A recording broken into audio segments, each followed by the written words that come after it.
So that will just fit in there. It's tight at the moment. I'm going to sand it so that it fits well. And then we'll put it like that. Yeah, we'll sand down this edge here and also this edge here with the belt sander. So we've got a piece all laid out for the striker plate. We're going to use a saber saw and cut the opening out for that. We can even put the plate in fact, and that will hold it even in the door jamb. So we'll get to that, but first we're going to go down and have a cup of coffee. Andor, what do you think? Huh? Cup of coffee for you too? Andor, hey? Hello? Come doch rein, here, come on. Where are you?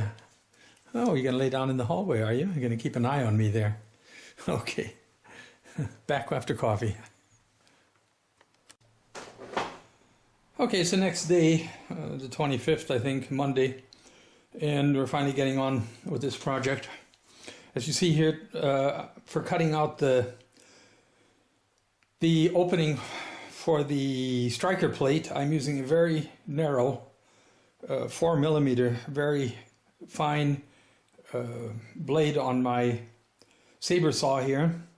That will allow me to go around the corners that I have there. They're very small corners for this striker. I'll show you here. The striker plate, you can see it has rounded edges here, and I would like to fit those as closely as possible.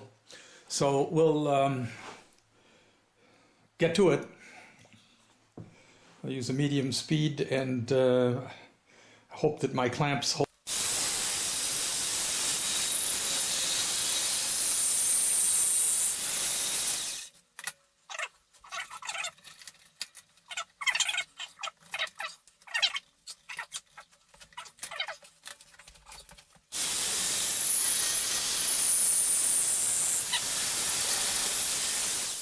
Okay, I'm going to have to do a little filing on that, but that's all right. Very nice. Yes, that'll fit very nice when we get that filed out of there. It's a little high there. That's good. Okay. I'll have to go get my wood files. All right, we've got our replacement piece made here with the striker plate installed. It extends out on this side here, the back into the door frame, door jamb, so that I had to use a chisel and chisel out the door jamb a little bit. It fits in perfectly now. So what I'm going to do is take this out again, and I'm going to actually screw this piece onto the door jamb, which will hold it when it's gluing. We'll glue it then afterwards. So let's do that. As soon as I get this striker plate off, then we can drill some holes and put some long screws through and screw it on. It doesn't fit in well otherwise because there's no support on the back.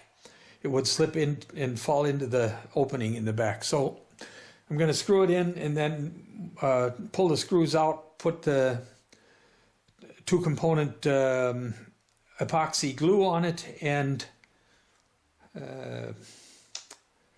screw it back in with the glue in place. That will hold it in place, and then it will be a permanent fixture. Oh, and by the way, for these kind of jobs, I'm around doors and so on, I always use Torx screws. I like the way they look better, and also there's no slippage when you're taking the screw, putting the screw in or taking it out. I prefer to use Torx, in fact, with everything I can. I have a whole case full of various size Torx screws. Yes, Valentine. He misses his mother. Oh, shoot. Okay. So, there we are.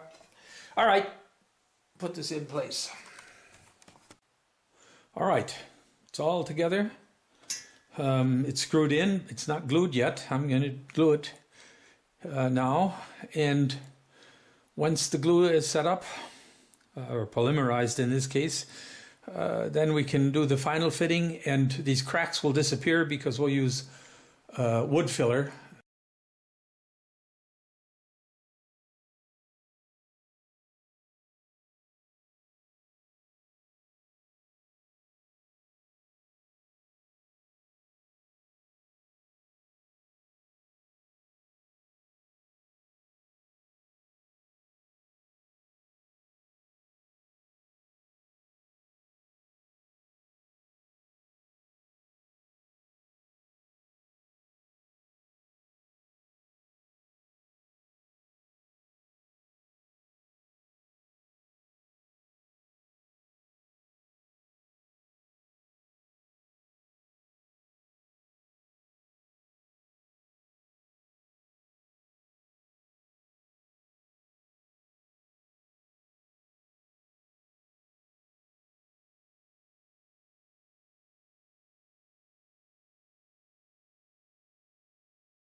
Okay, today's the 26th of August 2014.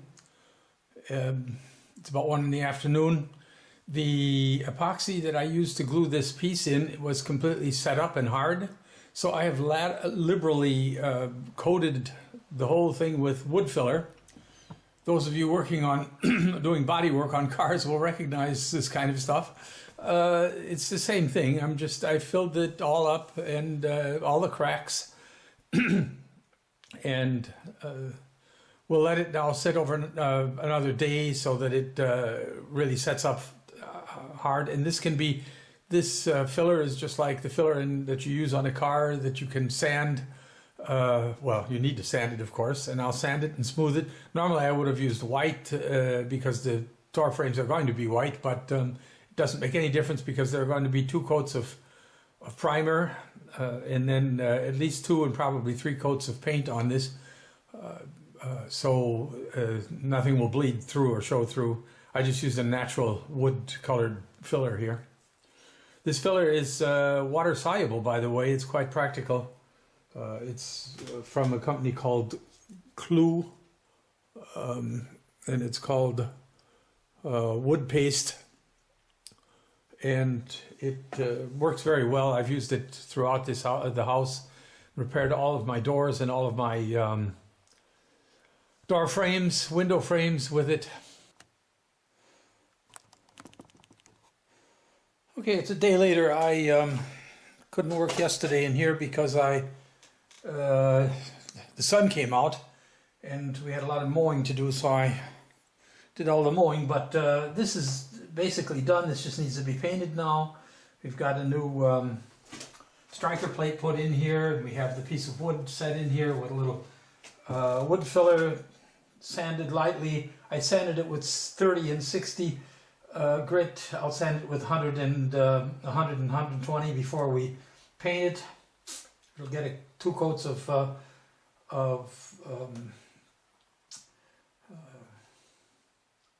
primer and then 2 coats of lacquer, and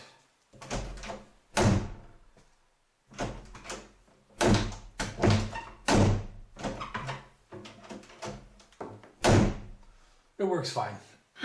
So we've got that taken care of. That's good because we can now close this door, because this room is going to need a lot of work, and it's going to be a lot of dust in here. I've shown you this room before.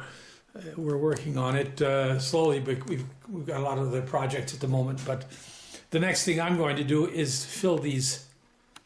I put some wood blocks in there that I'm going to glue in these holes, and I'm going to get a ladder and take these rollers off up here.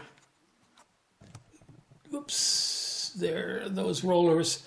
There's one there, and there's one on the other side over there. There. take those off and fill in those holes as well. So we'll get to that right now, get it done.